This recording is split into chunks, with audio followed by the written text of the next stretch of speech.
niggas, they like what they don't get too comfortable in the streets, cause niggas too like what they yeah. Where the guy shit on me, let's get it.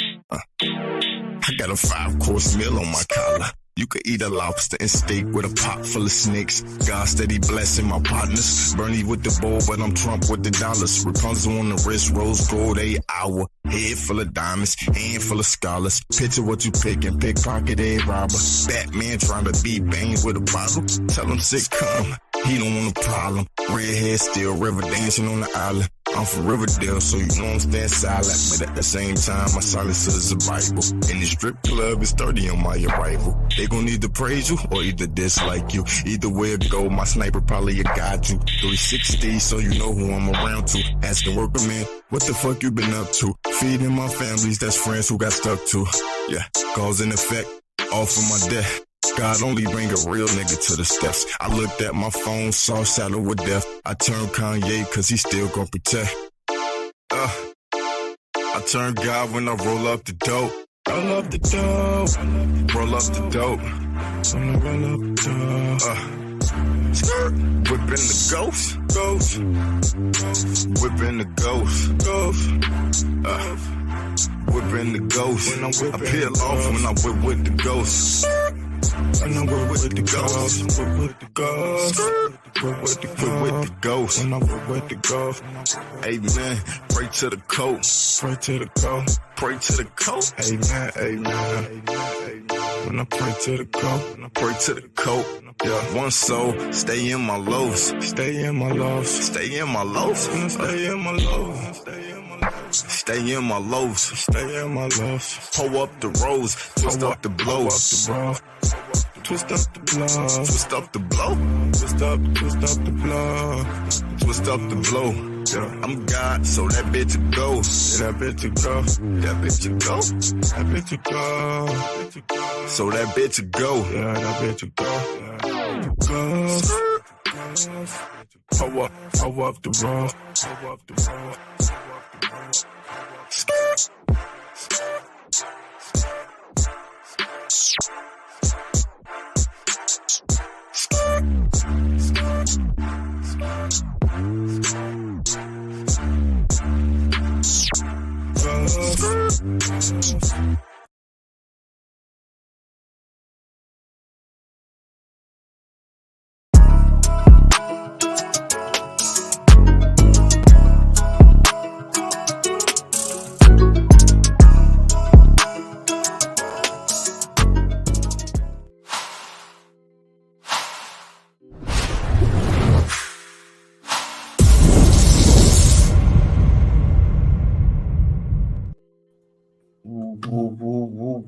And we are live. SBTALKSPORTS, Real Takes Over Fake Debates. Live here every Monday and Friday with me, your host, SBTALKSPORTS. And here with my host, Sean. Sean, how you doing? I got you on this screen, so I'm be looking this way. No, all good, SB. What's going on, bro? How you doing, man? A little bit tired, out doing stuff. Supposed to be watching sports, but 2K came out, so happy 2K day to you. Appreciate it. Man. So I've been on 2K. I ain't gonna lie. Yeah. I'm still tired. So look, we're gonna have an action pack show. Let's knock it out. I gotta get my badges, y'all. I gotta get my badges. Might start streaming 2K. If you guys want to see that, let me know. If you want to see SB get buckets on 2K, I'll let you guys know. We got Nicholas Brown. Let's salute to the chat. Nicholas Brown in the chat. Salute Goku in the chat. Salute G Money in the chat. Lakers in 5. Lakers in 5. I always want you to know it's always gonna be Bulls in 4. Got your GOAT in the building, and we also got Junior in the building. Salute everybody that's watching on the show. Like I said, me and Sean got an action-packed show for you guys today, coming at you from everywhere around in sports. We got some college talk for you. We got some NFL. Football is back, Sean. Football is back. And boo-hoo, Team USA has lost, but the savior might be here today. So one thing, question before we get into it, man. How was your week, man? I know they missed us on Monday, but we're back in again Friday. So I just want to know, how was your week and how was your Labor Day too? Man, it was good. It was right about what I wanted it to be. Of course, Florida State winning Sunday night, smashing LSU. It was a great start to the week. Shout out to all those LSU fans who thought they was all that. You were not. Look. So that's all I'm gonna say. Good old college rivalry. That's why I had to throw a college topic in, because it's actually, with a lot of these young talented players, there's a lot of good quarterbacks, a lot of good receivers, and it seemed like with the money that's been spread around, it's a very well talented all around. So I think college football come with a little more excitement this year. And you can say Dion has definitely had a part of that too.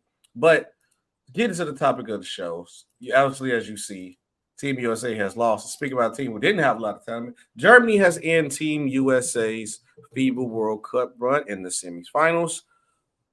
Yes, Team USA had lost. I'm trying to pull up the box score. I thought I did. But yes, Team USA has just lost to Germany. I think it was like 113, 110, or they barely lost by 2.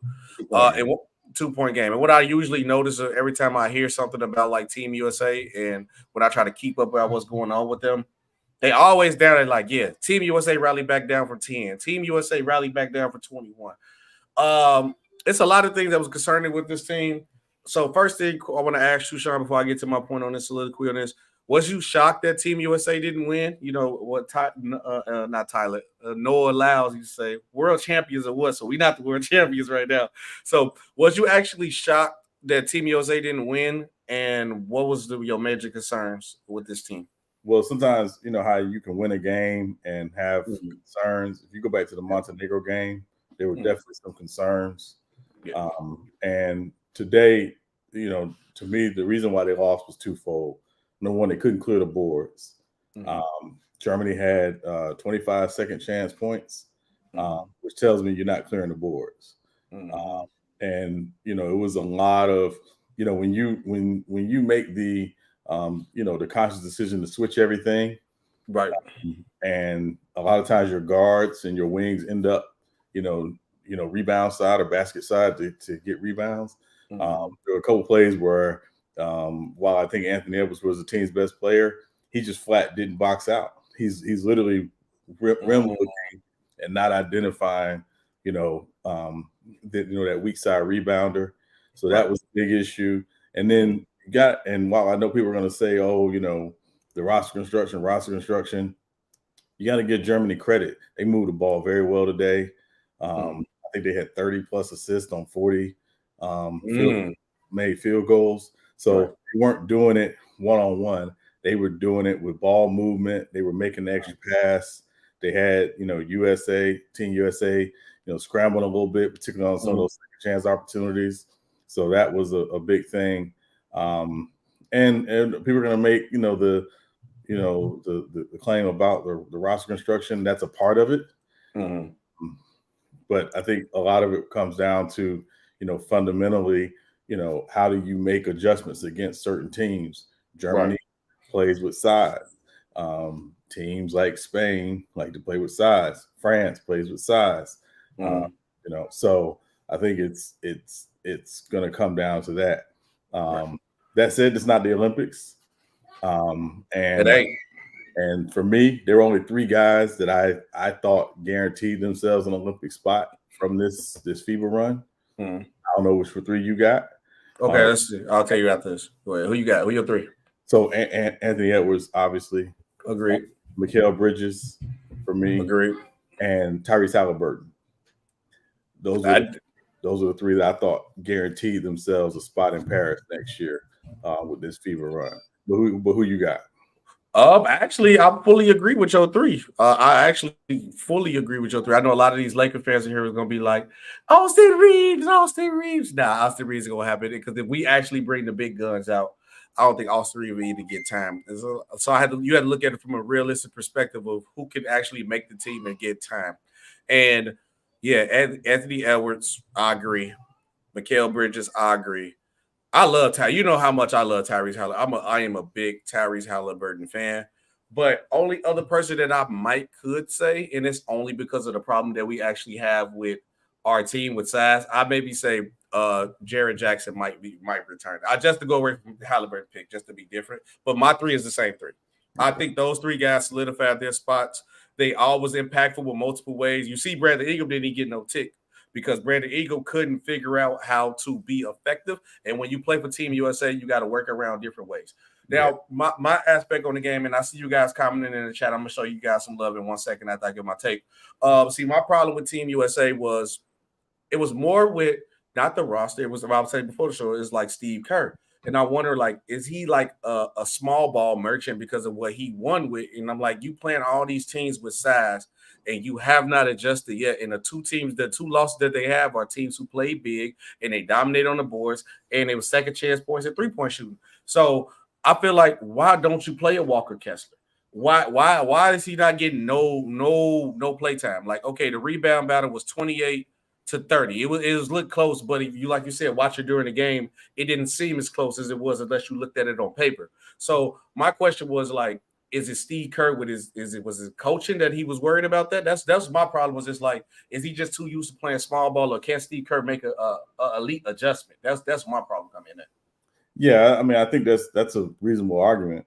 Certainly, right? When you lose, everybody's gonna look at the coach, right? Right. And that's part of this thing. You look at the coach.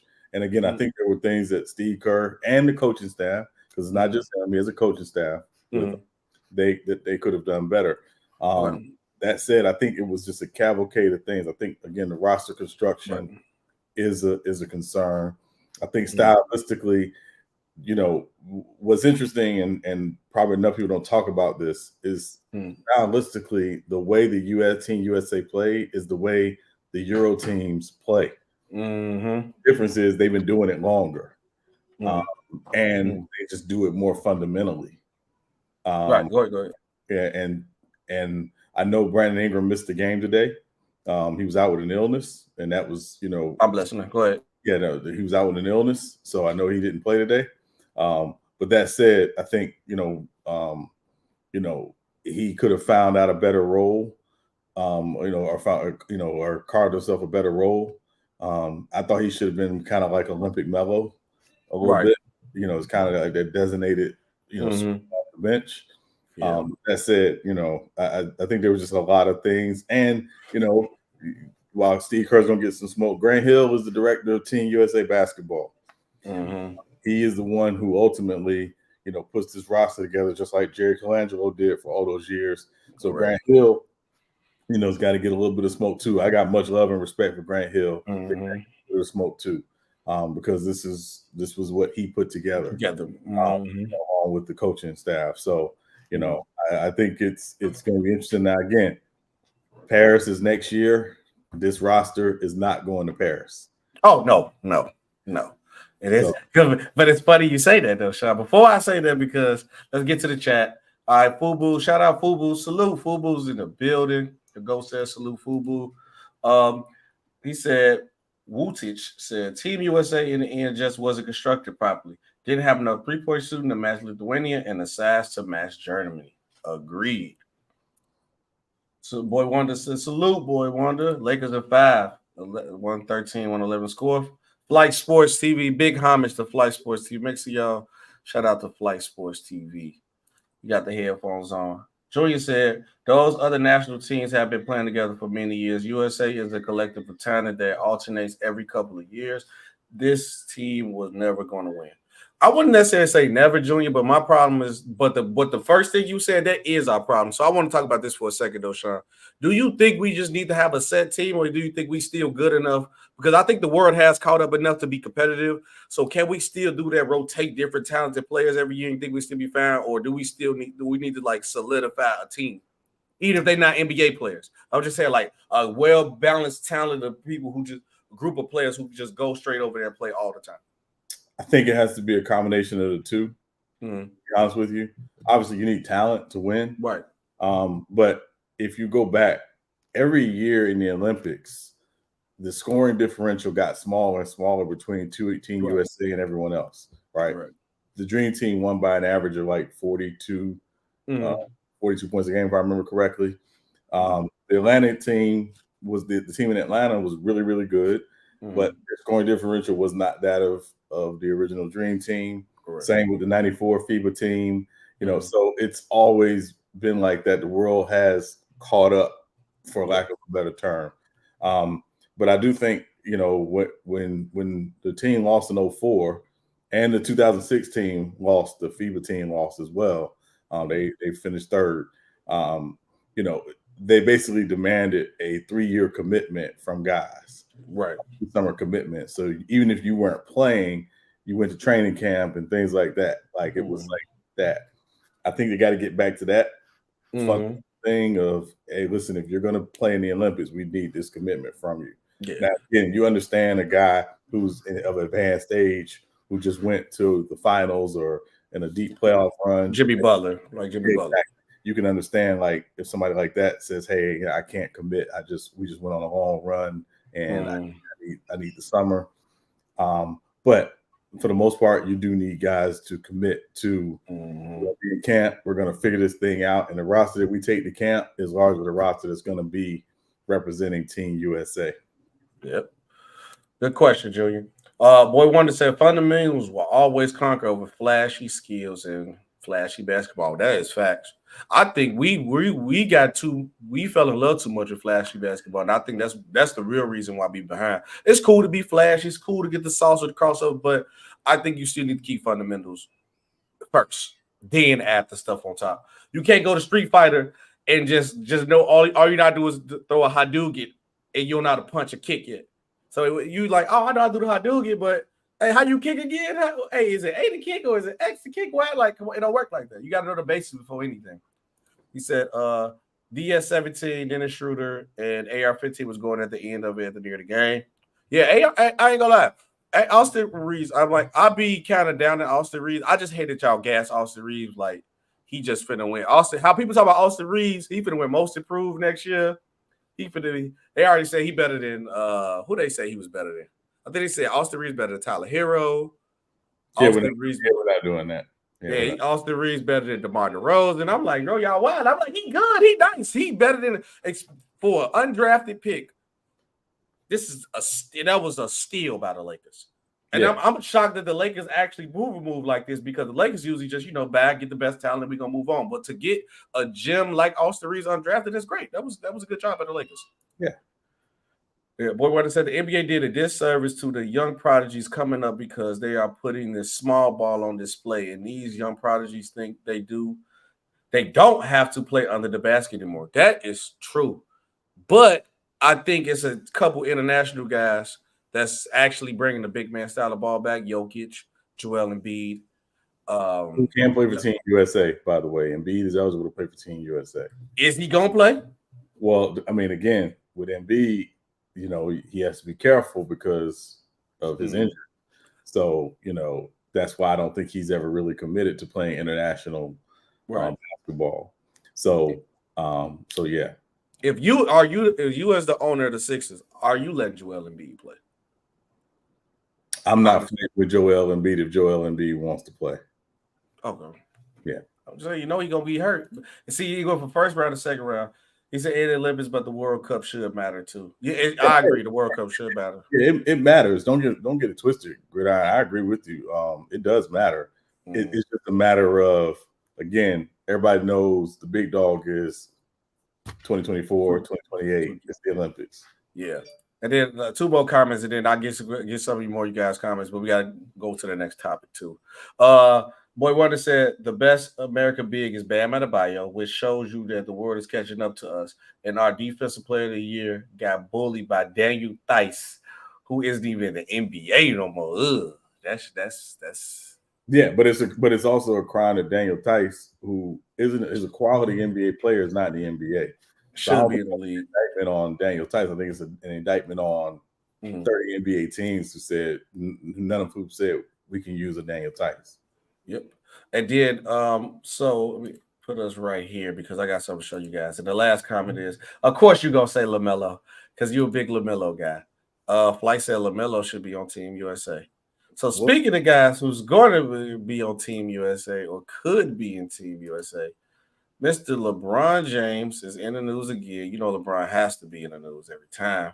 Where, when Team USA lose, treat it like how they did the 92 Dream Team. When them little college boys went and lost, they went and got the big guns and just blew everybody out. When Team USA lost, was it 04? 04, right? When we lost? 04 and 06 when we lost. Well, we had some quality players on that team. We just a bad fit, which you say roster matters. We went and got the big guns, went and got Kobe Bean Bryant, put with LeBron James and D Wade and those boys, and we came back with the Redeem team. I don't necessarily think this is a situation that we lost, but we're going to take it like that because we feel that basketball is our sport and we should dominate and it should never be close. So with that being said, somebody asked that should LeBron James do a Last Dance Olympic edition? And they hinted at that. And I was trying to find a picture again. I couldn't find, but LeBron did the side eye, like the little eyes almost to the side, like he might consider it. So Sean, are you with the wave of LeBron James coming to Team USA for the Last Dance? I'm gonna tell you now, I'm with it. Look, I'm with it. We lost. I'm mad. Bring the big dogs out. I want LeBron. I want Steph. I want KD, Tatum. Beat everybody by 50. Bring Bron back. So, what you think, man? Last Dance. It's a good documentary. It's money. It's money. Y'all love money, NBA. That's money. This is money. That's an NBA documentary right here, Sean. Look, your face is not saying it. Why you not excited? This is money. Last Dance. Olympic. LeBron James. Last hurrah, one leg, saves Team USA after they disrespected the country by losing to Germany. That's not selling you. You're not going to the theater for that. No. Let me ask you. Let me just ask the question just real quick. Would you have wanted to see Michael Jordan from the Wizards on the 2004 Olympic team? I mean, play-wise now, how I think, no, I don't think he would help. I'm going to say as a fan, yes. Would he help? No, he wouldn't help. But LeBron different, though, because LeBron putting up averaging 30. Some people still say he's a top 10 player, which they are wrong. But, I mean, he's still a top 15 player, top 20 player, so he's serviceable. I'm just saying, Sean, I'm going with what the narrative is around what LeBron James do. They feel that he still is impactful. He can still help.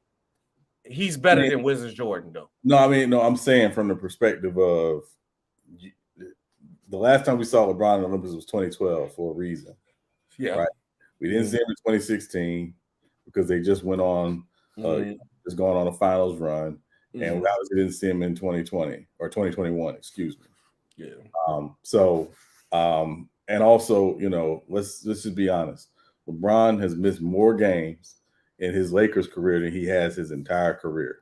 That's true. The Olympics should not even be an option for LeBron.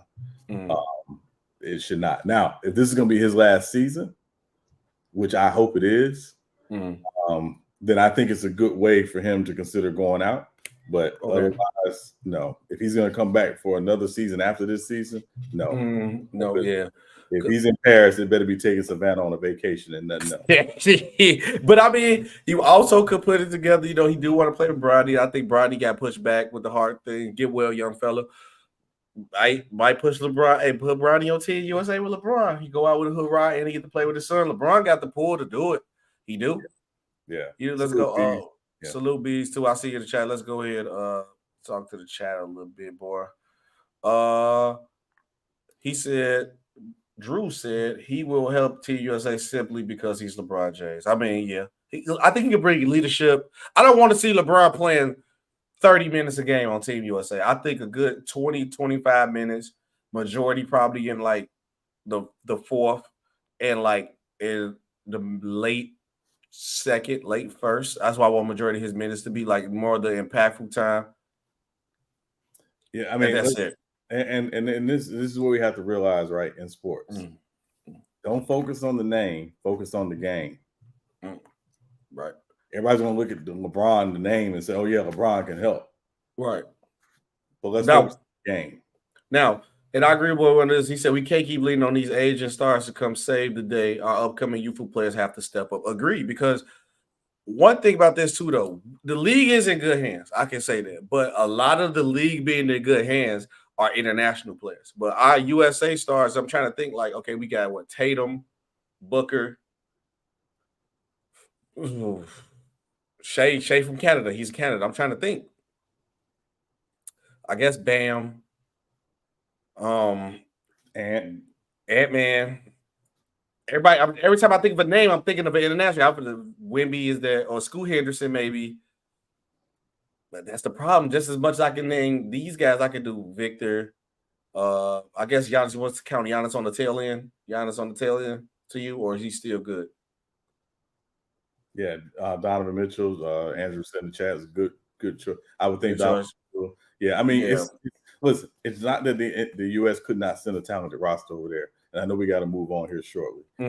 It's that the roster construction has to match the guys they're going to see, and the guys are going to play. I tell you, somebody I think should go to the Olympics next year, provided he gets through this season okay. It's Chet, because I think Chet Holmgren would help that roster because of his size, because of his shooting.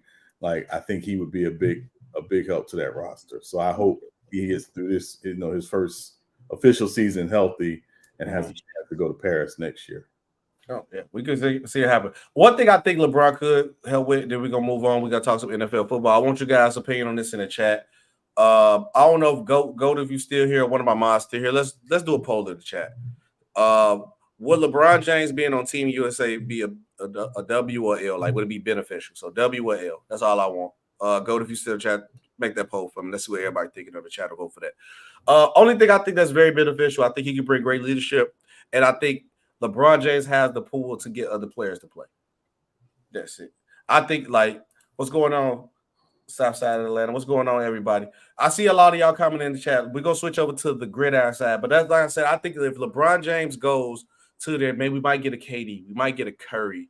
Especially with the Noah Lyles guy talking, so we might get a Book. We might get the best roster possible. Maybe get a Joel Embiid. I think Curry's more of a realistic possibility because Curry has never won Olympic gold. Yeah, so, that would be great for his resume. Yeah, so Curry, and I think it just makes functional sense. Steph Curry, but a Steph Curry play, I think LeBron might take that trip. I ain't saying it's a good idea, but I think LeBron. But Steph Curry playing in the Olympics might be a problem. Yeah. That might be. And then Draymond Green might come back. So now that you fist the scheming, what you want to do, small, big ball. Draymond Green was impactful when they won with the other team too. So he was. But let us know what you think about that in the poll. If the polls get put up in the chat.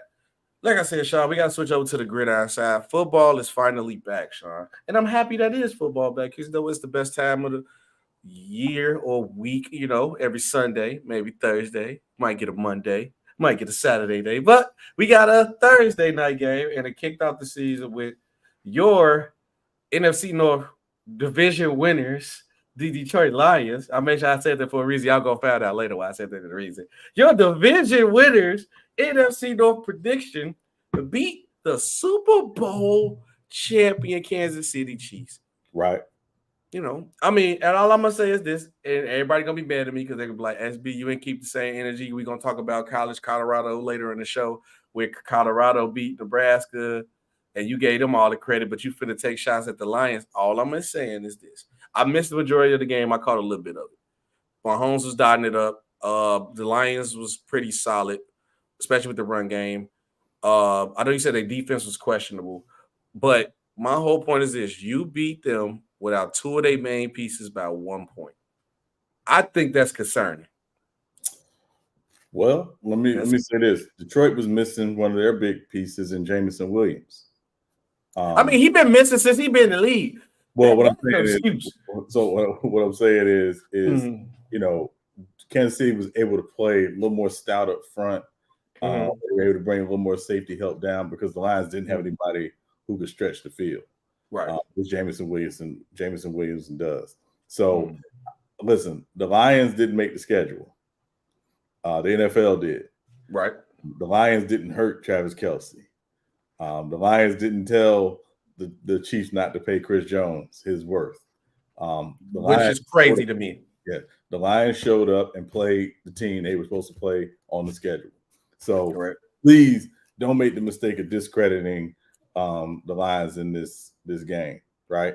The Lions and to me, to me, I would say the difference in the game to me, and the reason why the Lions won, they won the line of scrimmage on both sides of the ball. And Jawan Taylor, shout out to former Florida Gator Jawan Taylor, but he literally could have gotten called for a penalty 30 times last night. Right. He was lined up improperly. How the refs didn't catch it, I have no idea. And it was bad. But you understand because he's going up against Aiden Hutchinson. He's trying to keep Aiden Hutchinson in check. Aiden Hutchinson is a dog, by the way, straight dog. He's an absolute dog. He's a dog. To me, he's better than the Bosa's. To me, but see. No, I'm just saying. I think he does. I was with you. I'll be with you, son. Look, I'll be with you all the time. What I'm saying. It'd be here, and I'll be like, I had to jump off the plane. I understand your love for the Bosa's. Both Bosa's. One of them's on your team. But I would just say that I think again, when you just look at what he's surrounded with, Bosa's are surrounded with better talent, and Hutchinson brings it. He's got to be their number one player for them to succeed, right? So but I think again the difference in the games last night was the line of scrimmage, right? And also, it comes down to having guys make plays. And I know Kadarius Toney got the heat last night. He had 4 drops. I will say a couple of those passes were not well thrown, but you get paid to catch football. If your hands catch football, you got to catch football. So we'll see what happens with him. But that said, that Lions team is tough. They won 8 out of their last 10 games last year for a reason. They are tough. Yeah, and they get better and better. And with this thing, shout out Fridge in the building. Now, why Kadarius Toney getting all that heat, because he's been beefing with the Giants over why he left. So anything he do bad is gonna get gas 10 times worse because he's been talking. So it's gonna come with that. Right. And then also, like I said, I'm gonna make sure I shout out people, shout out on the Lions, because possibly I'm gonna give you guys a wink sneak peek. Somebody on the Detroit Lions might be possibly making an appearance on here. That's all I can tell you. We're just gonna keep it at that point. And that person did have a good game. Your only hint is that they had a touchdown, and after that, that's all y'all get from me. But so Sean, like my whole point was like I agree that, because somebody even said it in the chat, and this is what I do like about Detroit, because I was scared. Where did the comment go? Right here, Matt Perry. Gibbs and Montgomery is a sick duo, because I was concerned about the Lions. So I don't trust Jared Goff to be consistent. He just like Kirk Cousins. He's a Kirk Cousins. Kirk Cousins is like the mid-basis guy around that range, where it's like some days he might look amazing, some days he might look bad. But what always kept the Lions, so I'm talking offensively alone, because obviously you got Ross St. Brown, who's a great receiver. Jamison, I think they would be way better once Jameson Williams stopped being a knucklehead and actually get his butt on the field, because I think he could be spectacular as a player.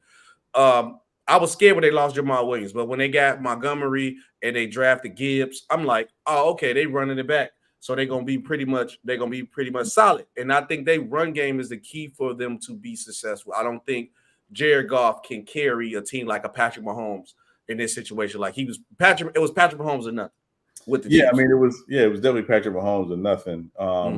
But also I thought the Chiefs defense played well enough without Chris Jones to give the Chiefs a chance. But I can tell you this Lions team, one thing, and I knew early on watching the game, like this ain't your daddy's Lions. When it was 4th and short and they were deep in their territory, I think they were inside their 10-yard line, and they went for the fake punt inside their 10-yard line. I was like, okay, they're not playing. They're not playing. Yeah, believe they can beat pretty much any team in this league. I don't think Jared Goff is Kirk Cousins. I think Jared Goff is Alex Smith.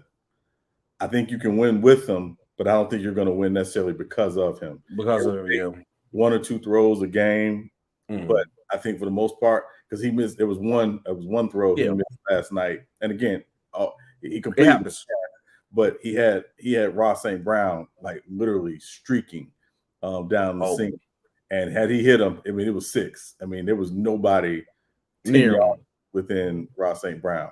So, but I'm saying when I compare him to Alex Smith, I'm saying from the perspective of he is the ultimate game manager. And again, I think Alex Smith was a better athlete, but I think Jared Goff, can make more timely throws. I just think he's just the ultimate game manager. But you know why he don't get as much love as he just was supposed to? Because remember when he first went to Detroit, the Rams made they run with Stafford, and they did good. So they were just dissing him from that point of view. So, he had that narrative on him. Then they end up going. I think that probably helped. They end up getting a streak together, and they started playing very well. And they've been hot since then because now they started believing. I think it was just a doubt in the dark cloud over them. It's like Detroit is actually looking good, which I'm glad to see that Detroit is actually better because Detroit was like, oh, they sent Jared Goff to Detroit so his career can die off, and then they just get another quarterback, and he actually is playing good. But and this why I was like, you want to know why Detroit is not falling off? You know what I'm saying? Because somebody, that's me.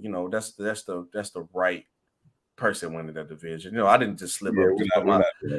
I didn't just slip up and just put my pick up there for a reason, just for everybody to see. But Sean, because I believe it, you can say it with a straight face with me. I'm glad that the Lions was aggressive because that's a game you got to get. If you could win the game, especially get the Chiefs, that's a good W on your resume, and it's good to start our season with a W. But we can realistically say if Chris Jones and Travis Kelce play, and I think the Chiefs win easily. Correct? Yeah, I won't say that. I don't know. Okay, we'll say we don't know. But I'm going to ask you this, though. Are you concerned with picking the Lions winning the division after barely beating the Chiefs without their 2-star players? Not at all. Not at all. I think Dan Campbell said it best last night. I didn't learn anything about the Lions. It solidified what I already thought about them. They are a tough football team. And again, to me, the difference was last night, the line of scrimmage, particularly later in the game. The Lions' ability to control both sides of the line of scrimmage. That's how you win football games, guys. You win controlling the line of scrimmage. And the Lions were able to do that last night. And I would say this, people don't talk about them enough. The Lions have a top 5 offensive line in the NFL, y'all. And I could probably argue maybe top 3. They are great up front. I wait like when it comes to season, I wait like 3-4 weeks just to see. No, I'm saying even coming from last year. From last year. Oh, well. Last year. To me, again, when I look at Frank Ragnow is a Pro Bowl center. Who is a very young, talented right tackle who could be a left tackle, on a lot of teams. So they are really good up front. They got Big V a couple years ago from the Eagles, who's really good left tackle. So I mean, they are really, really good up front. So to me, if they can control the line of scrimmage the way they did last night, because I don't remember Jared Goff getting touched up too much last night. And some of it, was they didn't have Chris Jones. I mean that's a big difference. It's a big difference. But the fact is that they are very good up front, and we're able to find some running lanes, obviously for David Montgomery and Jahmyr Gibbs, who quiet is kept. That combination is going to be when they figure out how to use both of those guys, and they get both of those guys on the field together. Man, it's Ben Johnson, their offensive coordinator's got a lot to work with. But we'll see. But no, I'm fine with my pick. I still picked them to win the division, and I still think they are the team to beat in the North. I'm trying to get you a cop out now, Sean, because your team, you might be picking wrong, and then you got your boy over here who got some fire put together over here. Wait, so not that fire. Chargers winning the division. Chiefs already down 1, so that's looking pretty good too. I didn't slip up and just click the AFC button for no reason. I mean, I accidentally clicked that button. I didn't mean to click that button just to show that, but I'm just looking at the Bears. The Bears gonna show improve this Sunday. Why? They gonna win the division. Because it was a team best receiving option now, and their best guy getting that pressure at the quarterback, and they still got a sack. That makes a difference, Sean. That's all I'm saying. That makes a difference. Yeah, we'll see. Listen, we'll see. We're gonna pick some games here in a second. We're gonna pick some games. Yeah, we're gonna pick some games. The game y'all want us to pick, please drop it in the chat. We will take a pick for that game. So drop it in the chat if you want us to pick a game for this Sunday. But let's keep moving, SB. I know we want to not go past time. Okay, yeah, cool. Yep. Yeah, let's have a little fun talk here. All right, so college football is back, and a lot of teams have been making noise. Duke is very known as a basketball school. Duke got a big W over Clemson. Big W for that. Colorado beat TCU, and they was a defending champ. That's why I was like, man, that's still a big W. Everybody was like, oh, they lost 11 starters. That's why I was like, I know somebody might want to comment, or if anybody watched the stream, they asked me to do a watch party tomorrow for the Nebraska versus Colorado. That's why I'm talking about this too. Yeah, SB, did you say still get Colorado credit even though they lost 11 starters? But now you saying the Lions you concerned about them? NFL college is different. Your job is recruit better talent. People getting injured, that's different. So that's on TCU fault. But Colorado's making a lot of noise in college. So I want to shine like, have you been paying attention to Colorado? And then what you think about this Nebraska versus Colorado beef? And are you happy with what you're seeing from Colorado with the Sanders boys?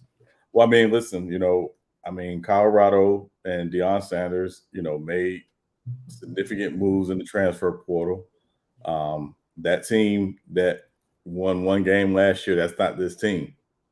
And the fact that, he was able to bring in guys from different schools, different areas, bring in guys who played, obviously for him at Jackson State and getting a big win on the road against TCU. Yeah, that's huge. This is their home opener. Nebraska's got to come to them. They're gonna be fired up. And and the fact is that I thought it'd be a big win this year for Colorado to win at least 6 games.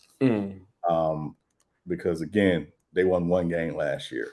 But I think what it's proving is the right coach with the right attitude and the right coaching staff and the right recruits, and utilizing the transfer portal the way they did, I think was huge. So Nebraska's going to be in for some work tomorrow. I know Matt Rule is there now as their head coach. He was, a good college coach at Temple and at Baylor before that, or after, excuse me. So, he's coming back from the NFL. We'll see. I expect it to be a competitive game, but I expect Colorado to win the game. Now, same thing here. I expect Colorado to win the game, but I definitely think it'll be a dogfight. I'm not going to 100% say like I am a college football expert extravagant, so I don't 100% understand what's going on with Nebraska because anything could happen. And then also when it's the rivalry games, sometimes you can have a better team, but when it's that rivalry game, everybody don't play sports. You had that rival school, you pick up the beef, and you wake up a little bit different. And make sure when you're young, you drink your orange juice. If you're the coach, you get your real good coffee in the morning. So you want to make sure you wake up ready to go to game plans on 1s and 2s. The pressure of the game is going to hit different. And a lot of people can't play under that pressure. But I think from what I see from Colorado with their offense, it was a magnificent. Sanders, look at Tom Brady as in the pocket. When I say Tom Brady, I know everybody get mad when I say that. Like, oh, you trying to say he the GOAT? No. What is Tom Brady is making the right reads, not forcing any pass, and hit that check down if the check down's there, hit the right man, right time, and know when to move out the pocket, be poised. Only thing that I want to see more from Shedeur Sanders is consistently, if your first read is gone, can you make the other read quick and adjust? I think he did a solid job with that. Nebraska, their defense, their kid Travis Hunter is different. But my only concern is him playing both sides for a whole season. I think they need to minimize that down a little bit. This ain't video game. Even video game players can't play that much. He played 110 snaps. I think that's a little too much. I think maybe if you're going to play them on both, I say like maybe you should probably try to drop it to like 80, 90 if you're going to play them that much for a whole season. Right. And now I get from like if it's a certain big games, I understand why like TCU, that's a statement game 1 because you try to make a statement. Nebraska rivalry game, you try to make a statement, but when they play Colorado State, I don't want to see Travis Hunter playing 100 snaps. They should get that in and out over with. Shout out Dylan Edwards too, the true freshman. That young kid is like Darryl Sproles, a little bit speedy back. So with this game, I got Colorado winning, but I wouldn't doubt Nebraska could come up with a win. I'm really only seeing Colorado maybe losing maybe to Oregon. I think it's gonna start getting tough when they play Oregon and USC. When they get later down the schedule. Because like I said, 6 wins. And then once you only had to win one game. Once you win in one game, that pretty much is the automatic W. You are already ahead of the schedule already because it's a successful season for Deion. You got all the money that you got to want for these guys. You're one of the most popular teams in college football. You one of the you won the record. You one of the most talented teams. You flipped the roster over, brought more talent in, and you already at what y'all won last year in one game. But the main point I was talking about was two. We talk about Heisman's. So is Shedeur and Travis Hunter for you, Sean, a true considerate for the Heisman? I think for me personally, I kick it off with this. Like I said, I like what Shedeur throw for 500 yards in the game is ridiculous, utterly ridiculous. Can they be true contenders? Possibly, especially Travis Hunter, because now he's gonna get more love because he playing both sides of the ball, looking to lead on both sides of the ball, very impactful on both sides of the ball. And it's another thing you gotta always have, Sean, that popularity. And if you got the popularity plus the play and you bringing money in, at the end of the day, the much people want to talk about it, that all these sports stuff is a business. And who take more money out of anybody and that makes a lot of money is college football. So if Travis Hunter is one of the most popular players and he's playing elite, yes, I think he can be considered for a Heisman. Same thing for Shedeur. Yeah, I think both of them certainly will be in consideration. I would think Shedeur probably has the slight edge because he is a quarterback. And while it's not a quarterback award, it is a quarterback-dominated award. It sounds like a quarterback. It sounds like NFL MVP, don't it? I mean, a little bit. Now that's not a quarterback award, but it surely is. But it really is. I mean, non-quarterbacks are in the NFL, MVP conversation every year. I think with the Heisman, it certainly is different. If you got a great back, or you got a great receiver, certainly you can do it. I think, with Travis, his candidacy will be a little bit like Charles Woodson. And so, it would have to be, he'd have to have a season like that. But, I think it really, just depends on, kind of the Heisman voters and where they are. Obviously, Caleb Williams is in the conversation. Jordan Travis from Florida State's in the conversation. Drake May from North Carolina's in the conversation. But these teams tend to flesh themselves out. Usually three guys get invited to New York. Could Colorado have two guys go to New York? I would highly doubt that happens. And if I had to pick one of them to go, it would be Shedeur. Shedeur, yeah.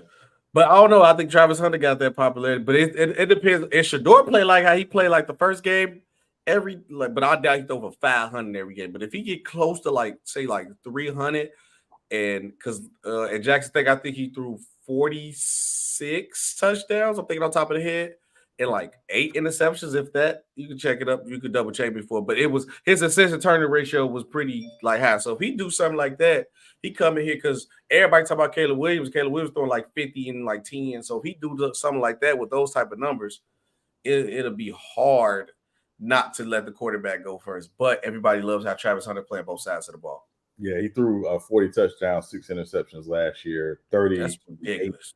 His freshman year. So yeah. That's nice. That's nice. See, that's where you got to go. But speaking of another Heisman guy, the consensus number one quarterback, the consensus next Patrick Mahomes, the consensus the next guy that's going to take over the NFL. Heisman Trophy winner Caleb Williams might choose to stay in school, Sean. So this was reports from GQ magazine, and this is from Caleb Williams' father. It's reports from GQ magazine. Caleb Williams' father says that Caleb could stay in school another year if he doesn't like the situation. He be with the number one pick in the draft. Sean, what do you like this? What's wrong with this? What's the problem? So, two things. Number one, Caleb Williams is not staying another year at USC if he's got a chance to go into the draft this year and be the number one pick, which I think most people would assume he is. For two reasons. Number one, the rookie salary cap. You got to get the clock started on that sooner than later. Right. We just saw this past offseason 2 quarterbacks who were drafted 3 years ago sign major extensions. Obviously, Joe Burrow, who we're going to talk about in a moment, and Justin Herbert. The reason why they signed those extensions because they're extension eligible after their 3rd year in the NFL. So do you want to push that clock another year to stay at USC? Highly doubtful Caleb Williams wants to do that. The second thing is that while we've never seen an African-American quarterback do it, we have seen quarterbacks who were the number one pick force their way to other teams. More recently, Eli Manning, and then obviously, historically, we've seen John Elway do it as well. So Caleb Williams could very well do that. I'm not saying he will. I'm saying he could. And so I would be absolutely shocked if Caleb Williams came back to USC for another year of college football after this season. It just doesn't make sense financially for them to do that. And I know he's got that NIL money, but NIL ain't getting him $300 million guaranteed. You know, I mean, he get close to it though. He in the mills though. I said 300. 300 300 different. Now 300 is different. He probably get like 3, 4. He probably get like 3 or 4 right now. So I don't know if y'all know, back in the day there was this Richard Pryor movie called Brewster's Millions. So the concept of the movie is Richard Pryor's uncle dies or whatever, and he basically leaves him the sole heir to his fortune, but he has to spend like $30 million in 30 days, and he can't have anything to show for it to get the main prize, which was like $300 million. Caleb Williams is not going to sacrifice $300 million for $30 million. All right, let's get that out of the way now. Wait. So the concept of the movie is he had to spend $30 million in 30 days. Yes, and he can't have nothing to show for it. So what it be? So if we buy a house, but if I still got that $1 million house, then that's something to show for it like that? Right. Yeah, that's something to show for it. So that's literally like the concept of the movie. Okay. I'm about to. Yeah, it's like an 80s movie. You know, it's Richard Pryor and John Candy or whatever. But that's basically it. Okay. Caleb Williams is not going to sacrifice $300 million for $30 million. Right. He will tell that $30 million to eat so he get that $300 million. All right. So let's be clear. Not to mention the other endorsement money that will come in once he's an NFL, quarterback. So he's not going to do that. It sounds great. And certainly he has the option, but I would be absolutely shocked if he did that. Yeah, I wouldn't be shocked. I think this is probably more of like a direct shot of like maybe he don't want to go to the Cardinals because the Cardinals are such a bad organization, and the Cardinals are like football is the only sport where you clearly can tank and they don't complain about it. Because if you tell me Josh Dobbs starting, you're clearly tanking. You're not trying to win. They're trying to tank the season away. They obviously tanking. So I'm like, as a young quarterback, why would you want to go in that situation? And like you said, we have seen a quarterback before. Eli Manning. Eli Manning didn't want to go to my Chargers. So, maybe he could probably not want to go to the Cardinals. Now, I don't know what other situation that's there available for Caleb Williams where a team that could be at top of the draft and that could be a good situation for him. I don't know. Maybe you want to stay in LA. I don't know if the Rams will be losing that bad. Well, let me ask you something. Just you're Caleb Williams. Oh, I'm leaving regardless. If you ask me, I'm taking the money. But yeah, right. But I'm just saying, I'm just thinking about situations because I'm looking at probably like 3 or 4 teams that's probably going to be in the quarterback market this offseason easily. Okay. Would you rather go to Arizona or would you rather go to Washington?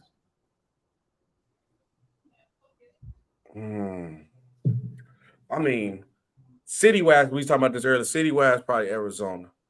But I think Washington got better weather. You got Scary Terry over there, too. I think Washington might be better roster-wise. Yeah, and let's not forget, Arizona also has Houston's first-round pick this year. They do. So you could easily see a situation where Arizona ends up with both Caleb Williams and Marvin Harrison. Yeah, see, yeah. So we having a whole different conversation now because I love Scary Terry, but he ain't Marvin Harrison Jr. I mean, we got to see Marvin Harrison but I know he's gonna be a dog. I know he is, but just for the sake of it, because we see Scary Terry play, I got to see him in the NFL. That's it. But I know he's gonna be a dog. Yeah, it's Marvin Harrison. Yeah, he's different. No, he different. So the other team. So I'm just throwing this out there because again, it's probably 3 or 4 teams that's easily in the quarterback market. Would you rather be in Arizona or would you rather be in Tampa? We got Mike Evans though. for now, because Mike Evans is a free agent after this season. Well, I had got to a beef. I got to ask you a question. I got to a beef argument about that. I'm gonna say in that situation, I'm gonna say Arizona. Okay, but I think Washington is a better situation though for him. Okay. That he could be instantly impactful. Okay. So yeah, no, I'm gonna say Arizona over them. So I'm gonna throw one more out there, just one more. Go ahead. So would you rather be in Arizona or would you rather be in Vegas? He can't come to my division. We got enough quarterbacks, so I'm going Arizona. I don't like the Raiders. You could ask me that one. He better not wear anything black and silver around here. I would lose my fandom for him. I'll be pissed. Yeah. But they might tank too. But if for them to tank, they gotta get rid of Devontae Adams though. Yeah, but I mean, again, I get another first. I'm just saying for first. Well, I ain't saying Devontae Adams gonna impact winning enough as a wide receiver position, but I'll trade him away for a first and bring more talent in. Yeah. And again, there may be a team that offers whoever has the first pick a sweetheart deal. If the Colts, for example, which I don't think the Colts are going to be that bad enough to get the first pick, but if the Colts are bad enough to get the first pick, they're not taking Caleb Williams. You know who they taking? Well, they may move back one or two picks if they can still guarantee themselves Marvin Harrison. Yeah. So what I'm saying is, like, again, there may be a team that offers them just a deal that's just too good to drop back, kind of like the Bears, were able to do with Carolina. So, again, I think he's going to have options. I think it's going to be a matter of, which franchises are going to be in top enough in the draft and have enough assets to potentially move up to get to, that number one pick. So that'd be crazy if Marvin Harrison ended up back on the Colts. That'd be crazy. That will be crazy. Let's see what y'all was in the quack. He said, "I don't like the situation. This NFL, most people don't like their situation, but they deal with it and play." That's true. Yeah. A lot of people say Washington, Arizona now the better city. Oh, in your opinion, okay. The Washington, warm weather, but it do be kind of hot. Washington's much better than Arizona. Yeah, Chad, there you go, agree with me. Somebody pick Tampa. I don't know. So speaking of Tampa, this is why I want to bring up the Tampa thing. Mm-hmm. So I got to, I get in my arguments on TikTok. I don't know if you be on TikTok from time to time, Sean. I don't think you got TikTok, do you? Yeah. You on TikTok, but you don't got a TikTok. You on TikTok. I'm not on TikTok. I'm really not. No, you are on TikTok. Where you think I clip our show up? You on TikTok, sir? Well, I'm sorry. I don't have a TikTok account. But yeah, you on there. You on there. Yeah, I'm Charles Barkley when it comes to that. Yeah, you're Charles, right? But so it was this other guy who clipped. His name is like Some Casual Takes. The show. Shout out Some Casual Takes. Give him a follow. Where he had a guy on his show where he tried to say Marvin Harris. We talking about Marvin Harris. Mike Evans wasn't elite, and he's not a Hall of Fame receiver. He said he's not a Hall of Fame receiver. Then I said, bro, that's a dumb take. What are you talking about? Because it was so bad. Nate Robinson commented on a post, but he was like, the guy was kind of chubby, which Nate Robinson was wrong. He talking about he ain't in the league with 1,000 yards or like you did 1,000 steps in your life, which Nate Robinson, he was wrong for that, Nate. Nate, you was wrong. Yeah. But you was wrong, Nate. Nate, you was wrong. You my boy. I done played 2K with you before. You get back on 2K. That was wrong. But the take was bad saying that Mike Evans wasn't in the league. He had 1,000 yards receiving all his career. So then he asked me, he said, SB, well, when was he really elite? I said, if you want it, because if you're not impressed by the yards, I say at least, because he tried to use the excuse of, some of those years he had 105, 106 yards. Some of them years he didn't even play the whole season too. He still made it to 1,000. But he said, when was he elite? I said, if the 1,000 yards not impressing you, at least by Mike Evans' third year, he was an elite receiver. Because I'm saying he's still putting up 1,000 yards. You can't name me who his quarterbacks was. Well, I can name them, but I know you can name. You used to be a Buccaneers fan. But what do you think about that? For somebody saying the guy who putting up numbers like Mike Evans, the skill set of Mike Evans, because people just think and I know, and now I'm starting to realize why you did get mad about the Buccaneers situation and you left because of what the Brady thing being there, even though Winston, and then it's just like people want to give the Buccaneers kind of credit now because people act like Mike Evans didn't exist before Tom Brady. So people just think, oh yeah, he was only elite when Tom Brady was there. I'm like, what are y'all talking about, bro? He been doing this. his best statistical seasons were with Jameis Winston. Jameis, yeah.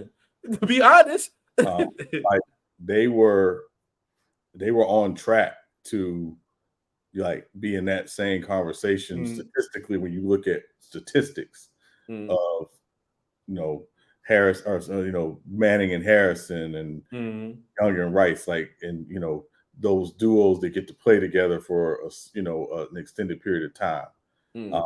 No, the team success might not have been there, but those guys were they were clicked up, right? Yeah. And again, so if you look at Mike Evans' career stats, his best statistical years were with James. That said, it's a dumb take. Terrible take. It's a terrible take. Mike Evans is going into year number 10. He could conceivably play another 2 or 3, 4 years of really good football. He probably will end up, if he's healthy, and obviously depending on quarterback play, probably going to end up somewhere between 14 and 15,000 receiving yards for his career, and probably right over over 100 receiving touchdowns. And looking at the receiving numbers, he's got 683 career receptions now. It's not inconceivable that he couldn't end up easily over 850, between 850 and 900 if he's healthy the next 3 or 4 years. So so I think it's a silly take. It's just someone who's probably not overly informed. But the fact is, Mike Evans has been a very consistent receiver. Now, has he ever been the best receiver in the NFL? No. But he is a very good, consistent receiver. And consistency does matter when you look at kind of the fame, resume and whether or not he's elite. Is he still elite? I don't know. But he did have his elite period. Don't get it twisted. Yeah. Because I'm trying to think how many, if he said he go for another, say he played like 2-3 more years and he get 1,000 yards every season, how many wide receivers can say from start to finish, what conversation would he be in that every year they hit 1,000+ yards? What type of conversation? What room would he be in? You don't got to name everybody, but what room would he be in?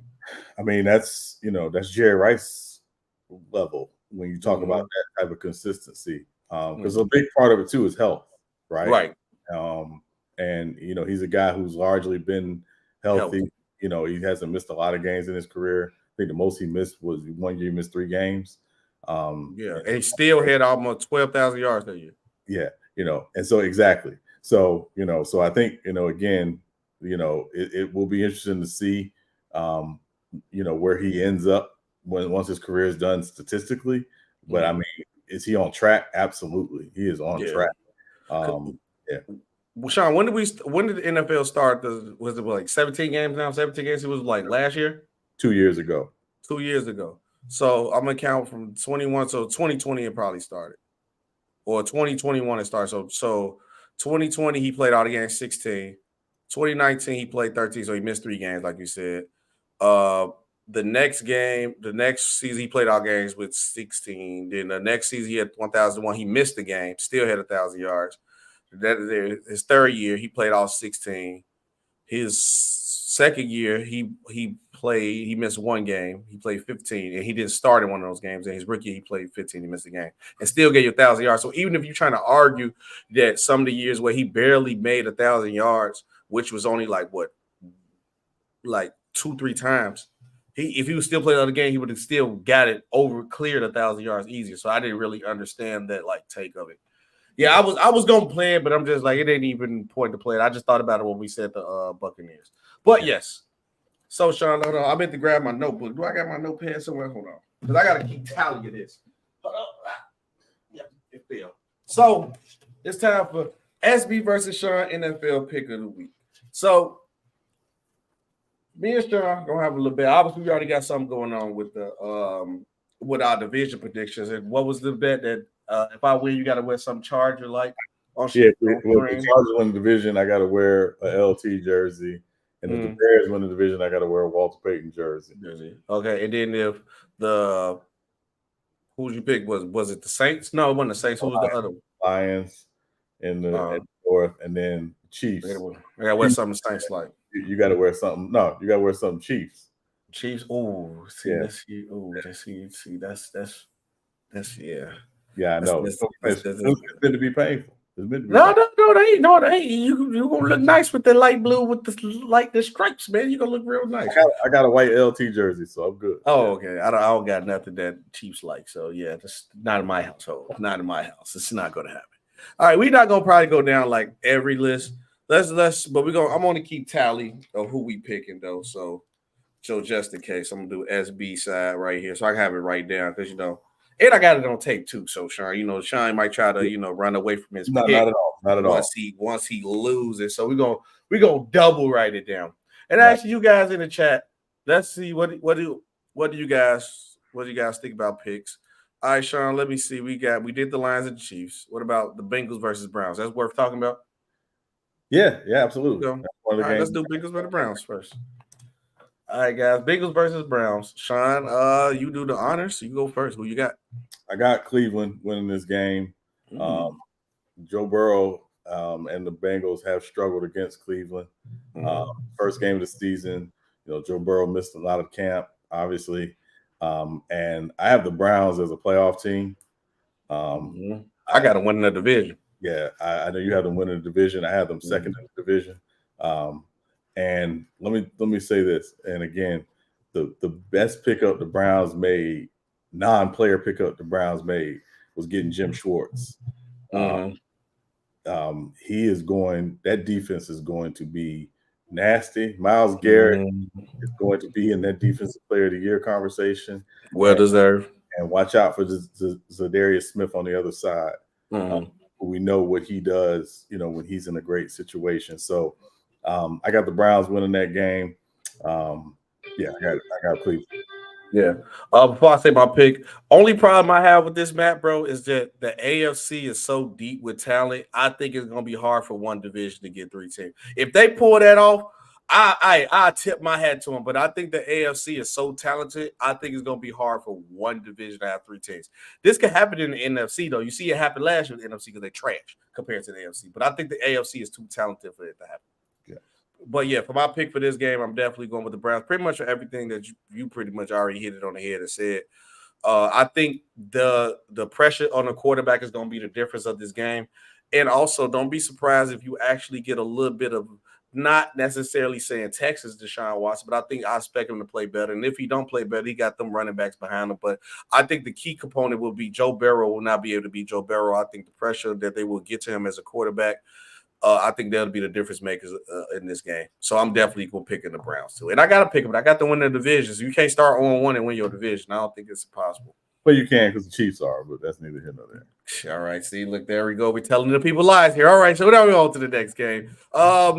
Texas Ravens, is that even worth debating on? I think you would. Okay. No, moving on. Vikings, Buccaneers, we can move on for that one.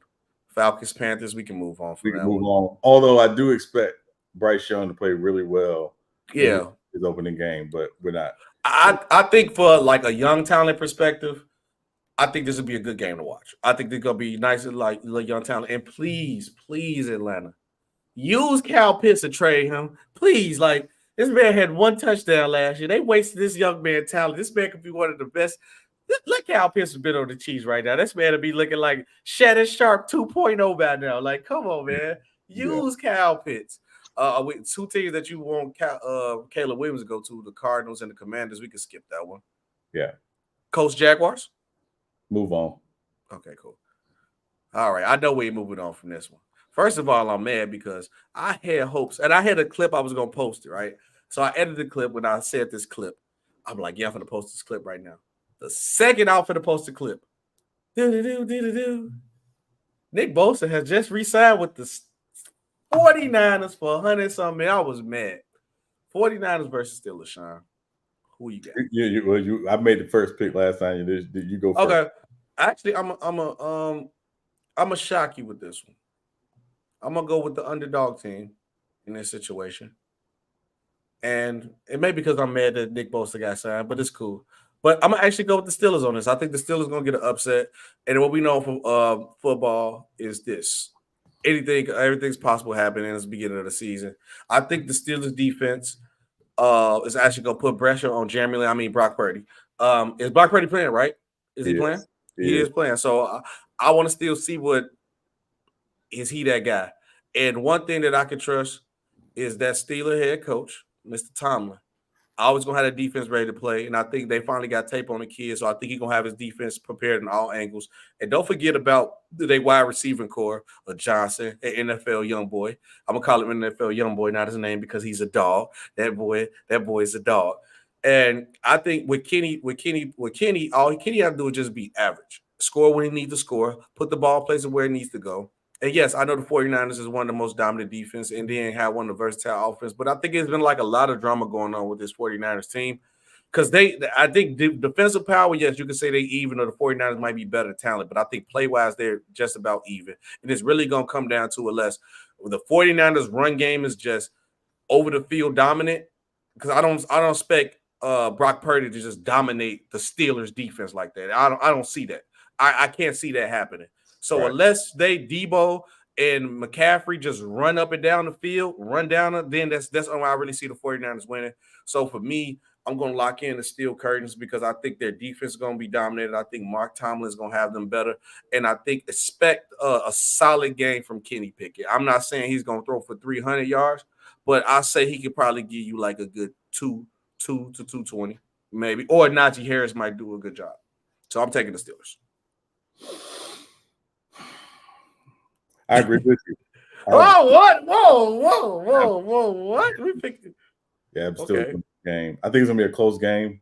Mm-hmm. I expect it to be kind of one of those ugly games. I don't think it's gonna be high scoring. I think it'd be like 20-17. Mm-hmm. I think it's gonna be a low scoring game.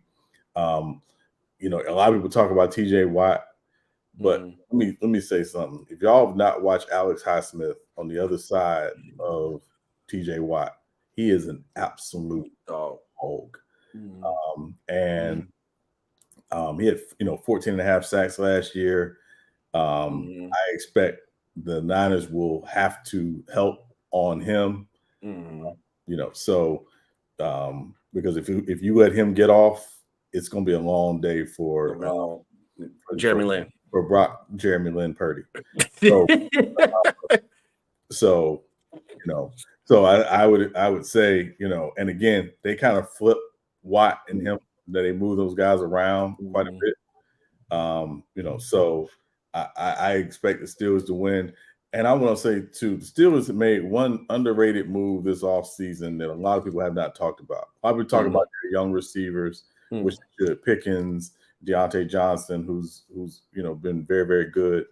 But Allen Robinson, wherever Allen Robinson goes, he makes quarterbacks better, which is why I'm a little higher on Kenny Pickett this year because of what Allen Robinson tends to do for average quarterbacks. He'll make a bad quarterback look average.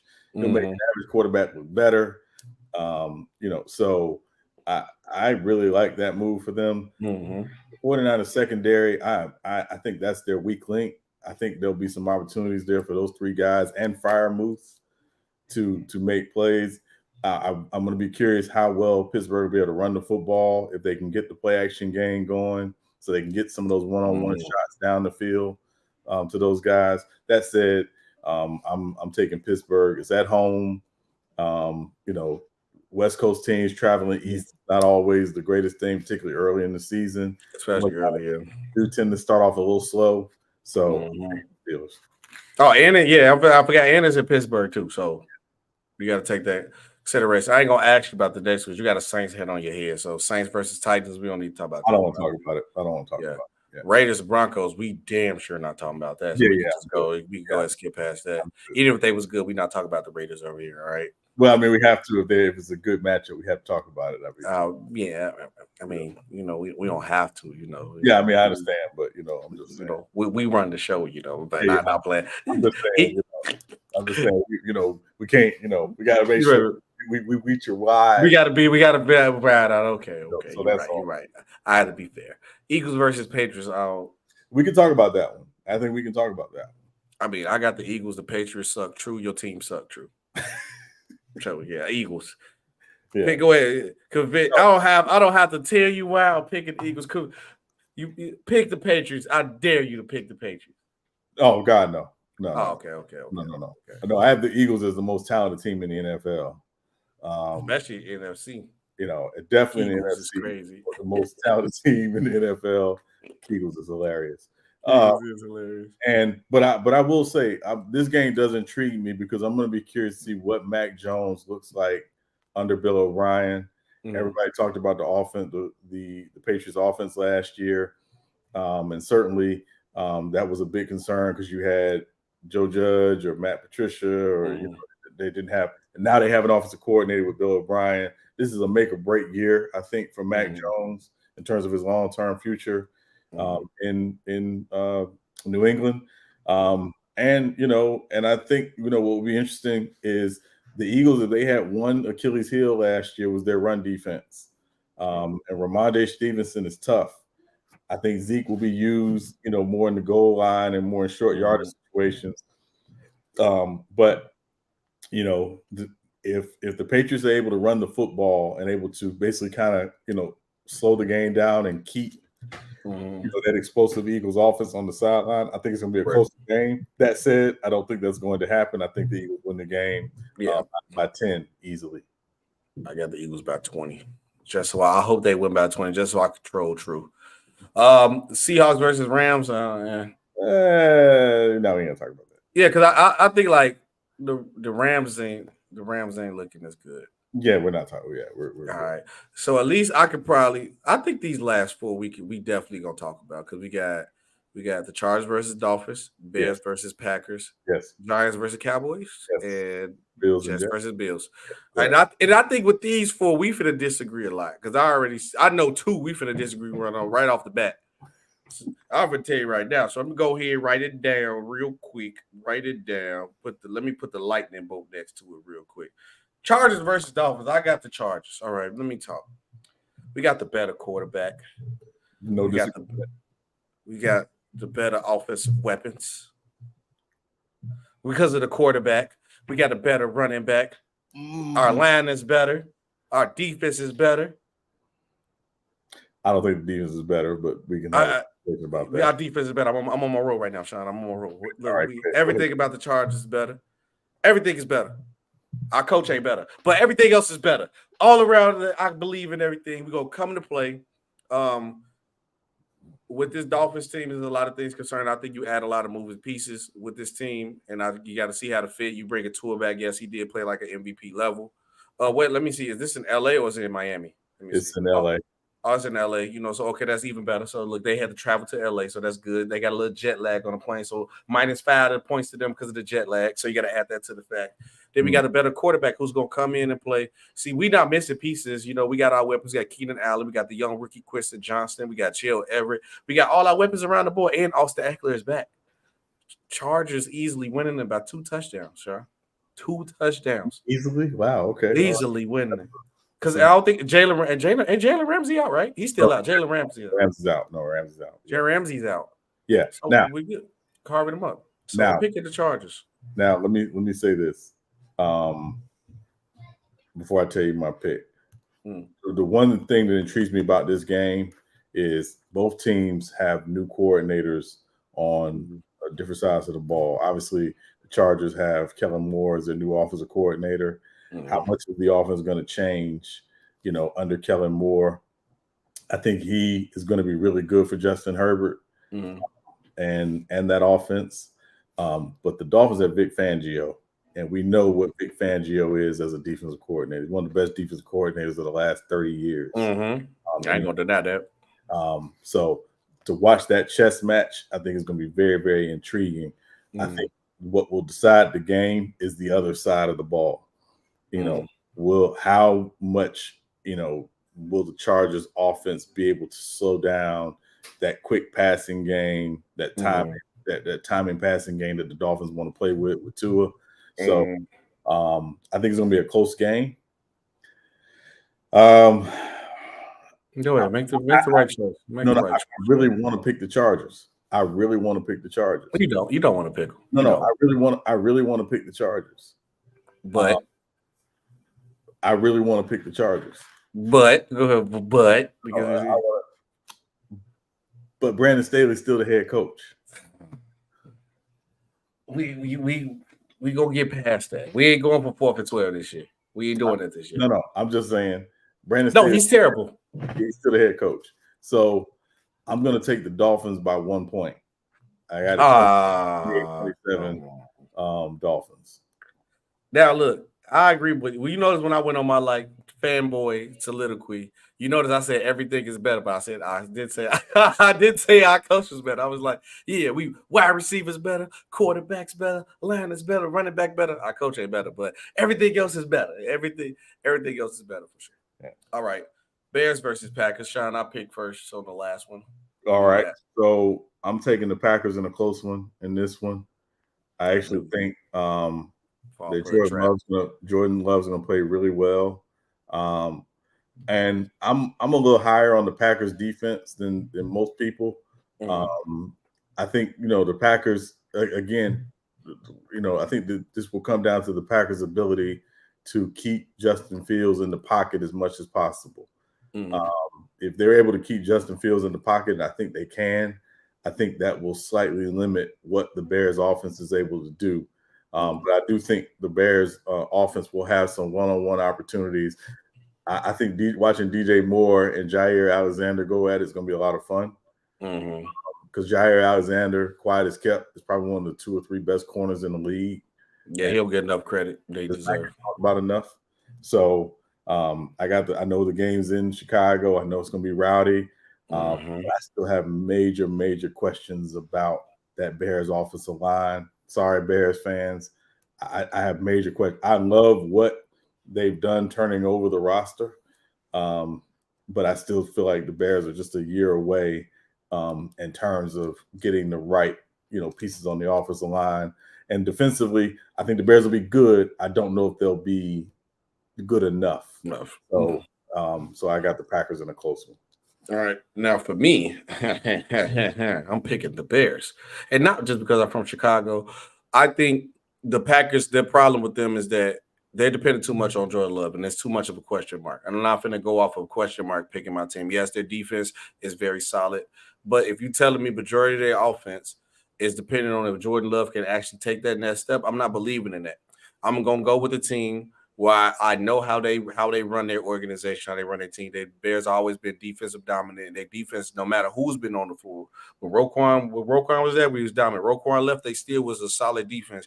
Now you added all the good pieces on that team, and then linebacker core with T.J. Edwards and Tremaine Edmonds. Then that secondary was already solid. And then I know you was concerned about Justin Fields being in the pocket. Actually, I think this game he's going to show more with his passing ability. I think he's going to, because I like some of the schemes they probably going to run. They can probably do a lot of little quick passes, get the ball out quick, little options here and there. But I think Justin Fields going to show you a little bit of the ability with his arm in this game. And I think the Packers is a great way to make that statement. Obviously, he's the Packers at home in Soldier Field. So I think Justin Fields is going to outplay Jordan Love. I actually think the Bears defense is going to play excellent. And I think the Bears defense is going to win the game for the Chicago Bears. So I'm picking the Bears. Okay. All right. And we got the battle of the mid teams. The battle of the mids. 2 teams that act like they like their quarterback and don't like their quarterback, and they're very mid. One team don't want to pay their running back.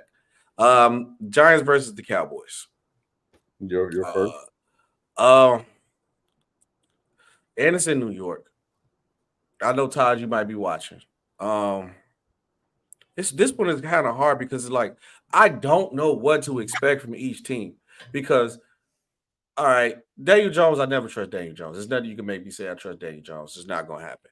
With Daniel Jones, if he do show up, they depend on Saquon. Is Saquon going to be the same Saquon? Is he going to play harder because he ain't got his contract, or is he going to play less or less iffy? Then with the Cowboys, sometimes the Cowboys look very good. And that defense, I'm always going to trust that Cowboys defense. That Cowboys defense been solid secondary, you could say, with Diggs because they risky for the biscuit sometimes. But Michael Parsons and Dexter Lawrence getting to that line. I think it's not Dexter Lawrence. I'm sorry. The guy with the dress. What's the guy with the dress name? Is it Dexter Lawrence? I'm saying his name right? Dexter Lawrence, and you got Leonard Williams. Lawrence and Leonard Williams. Yeah, but I like their defense. So I'm always gonna pick defense over offense, especially when your offense really depends on your running back. I know they got Waller and those other boys, but until Daniel Jones show me consistently, I'm not gonna believe Danny gonna dime. And the Dak Prescott with that defense, all he gotta do is be a game manager and make certain plays. DeMarcus Lawrence, there you go. I always get him and their name. DeMarcus Lawrence, yes, the one with the dress, DeMarcus Lawrence. So sorry, Taj, I'm picking the Cowboys. I think I'm gonna regret it, but I'm picking the Cowboys. I'm going with the defensive pick. I'm picking the better defense. I think Cowboys got a better defense than the Giants. Yeah. This is gonna be a very close game for me. I'm taking the Giants. Mainly because it's at home. It's the home opener.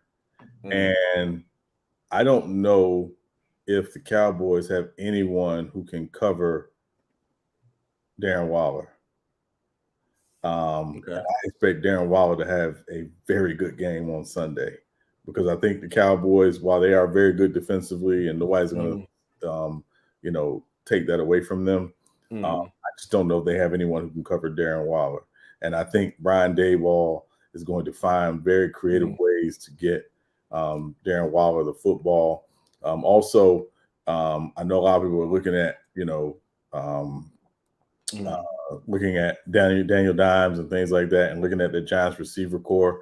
But the guy I think that could break out, and again, it's always somebody that breaks out from the Giants. It is Jalen Hyatt. That kid gonna be nice. I like Jalen Hyatt a lot. And so I would expect it's going to be a close one, but I'm going to take the Giants in the close one. The biggest concern I have with the Giants is their corners. I'm not a big fan of their corners. I love their rush up front with Thibodeau and obviously Ojulari, but I just think their corners are the weak link. And again, Mike McCarthy's calling plays. That's all I have to say about that. So I mean, I can't argue that. I can't argue against McCarthy. The only problem with you, your Darren Waller take is right. I don't think they got nobody got Darren Waller. But can Danny dam the ball to him consistently when he's there? And can he read and see him when he get open? That's my problem. Yeah. That's it. Yeah. Now, the last one and the big one, and I think this is a statement game right here for one side of the ball, the Jets versus the Bills. I'm laying down right now. I'll pick it. I'm going Jets, Jets, Jets. I think this is for the Jets to make a statement game. If they want to make noise in that division, now is the time to do it. And who else to do it than the team who's been dominating that division? And it is that division. It's the Bills. Yes, the Bills. I think the Bills took a step back this year, Sean. I think Von Miller's out for the season, right? Because he got hurt again, right? Well, no, Von Miller, he's coming back from the injury, so he's on the PUP list, so he's not playing. So you got Von Miller out on the defense. You lost Tremaine Edmonds, and I think that's a big hit to your defense too. They still don't have no running game. Diggs been having concerns with not being happy about getting his reception with the ball. Josh Allen, he's one of the best quarterbacks, so I'm not going to deny that. But he hasn't been looking the same since all his P's and Q's ain't been the same. They're keeping a buck. I'm just keeping a buck. All the P's and Q's ain't queuing, and he ain't queuing and hitting the X and the nose. And I think sometimes when you got a team where you depend too much on throwing the ball, it's starting to get easy to defend you. And I think that's always been a problem with the Bills. And then I think their defense is not looking the same. Now you go to the other side of the Jets, one of the best young defenses in the league. They got a lot of talent, well-rounded all around. They showed that they could be good. They showed they could get stops. They showed they could get stops in certain spots on the field to put the teams in scoring position, but they did it with a guy like Mike White and Zach Wilson. Now you got a guy on the other side of the ball, plus you added to their receiver core with Aaron Rodgers, and you got Dalvin Cook, because I think a lot of people think Aaron Rodgers going to come back and be MVP Aaron Rodgers. And I'm just like, I know a year ago past, I ain't saying just Father Time just hit him because he put on a different jersey. But you can't get a guy, we even seen it with Brady. You put him in a new system, been used to a certain type of system. I know he's more talented than Brady, but you can't just expect him to come day one looking like how he did during his MVP season. He got to get used to the team, used to the roster. And I really think the reason why they went and got Dalvin Cook, because I think this team is going to be more of a run-heavy team. I think they're going to run the ball, ground and pound, and then use Aaron Rodgers when it's time to make big plays. And I think that'll make Aaron Rodgers' job easier and his life easier. And which one of the best teams to do that on is this Bills team. I think they're going to run heavy. They'll get the run going with Dalvin Cook. They're going to dominate through the run, and Aaron Rodgers is going to take them home. So I'm taking the Jets. So I agree with you on your Bills takes. I do have concerns about the Bills. I know they've won the division the last 3 years, and everybody's going to say they're still the Bills. They still do have a talented football team. Yeah. But again, for me, this Jets defense is loaded. It is. They are absolutely loaded. And Sauce Gardner is that dude. I was not as high on him coming out of Cincinnati, but he showed me he can play ball. And not only can he ball, I think he wants to be that dude. Mm-hmm. So I'm super, super high on the Jets. The biggest concern I have about the Jets is the offensive line, particularly the tackles. Yes. But listen, I think they will run the ball well enough with Dalvin Cook and with Breece Hall, obviously. And they'll play a little more of that quick passing game.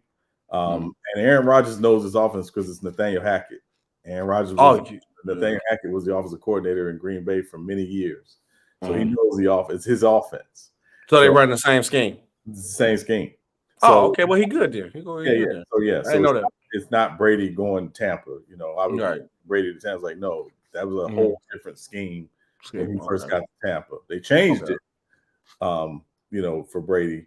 But, this is a scheme he knows very, very well. The game is in New York. Jets fans are going to be crazy. It's going to be crazy. And if the defense and to your point, Aaron Rodgers doesn't have to be the MVP. He just got to be B+. If he's B+, the Jets are fine. Yeah. And I think he will be. And so, I'm taking the Jets in this one. I'm taking the Jets by 7 in this one. And so that's my prediction for Monday night. All right, Sean. So we're gonna go through our picks. I got the Browns. I got the Browns, Steelers, Eagles, Chargers, Bears, Cowboys, Jets, all for a W. You got the Browns, Steelers, Eagles, Dolphins, Packers, Giants, Jets for a W. So our clash of the Titans gonna come from the Chargers versus Dolphins, the Bears versus the Packers, and the Cowboys versus the Giants. We're gonna see how it goes, man. And I'm just letting you know, SB for the win. We winning over. We ain't trying to lose no game, Sean. We trying to win. But once again, another great show here. Real Takes Over Fake Debates. I appreciate everybody who came in and watched the show today. You already know Real Takes Over Fake Debates. The show is live every Monday and Sunday at 7 p.m. Monday and Friday, 7 p.m. Central Time, 8 p.m. Eastern Time with me, SB, and your host, Sean Webb. I appreciate you guys for watching the show. Sean, any last words before we close it on out? Hey, listen, shout out to Coco Golf. U.S. Open final tomorrow for Coco Golf. Hope she wins it. She's one of the best young players on the tennis circuit. And I hope she wins. And she's from Florida, so definitely got to represent Florida. So shout out to Coco Golf. Definitely looking forward to that. And that's it. So that's my tennis. I know with my Florida. I'm trying to make sure I get my Florida lingo right for this. That's she like your jit. She your jit. That's what they call like the kid. Well, girls don't really get called jits. Guys, young boys do. Girls don't. Really jit. Okay. Did I use it? Did I use the term correctly though? Did I use it correctly? I didn't. A young person, young boy.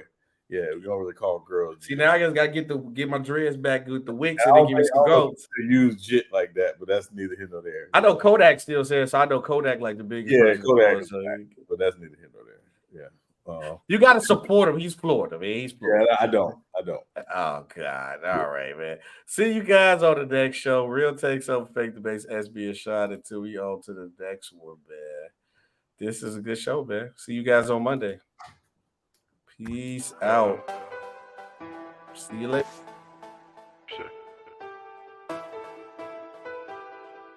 Yes, so TG. You know I wait for the commas. Money come back like it's karma. Snow bunny thick all the common. God said ain't for no drama. Leave a broke nigga hating. You steady pushing that garbage.